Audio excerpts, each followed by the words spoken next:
where Python is used.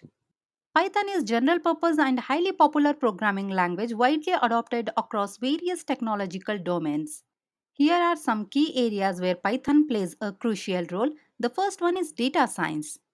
Python is a cornerstone in the field of data science due to its simplicity, user-friendly syntax, and powerful libraries like NumPy, Pandas, and Matplotlib. These tools make data manipulation, analysis, and visualization highly efficient. The second one is artificial intelligence.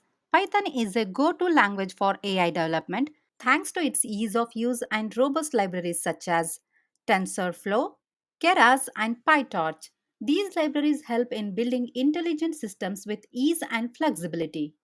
Third one, machine learning. Machine learning heavily relies on Python for its simplicity and extensive support of ML libraries. Developers and researchers use Python to build and train predictive models effectively. Fourth one, data analysis. Python is widely used for analyzing data, visualizing trends, and making market predictions. It's also a powerful tool for automating workflows and handling data from various sources.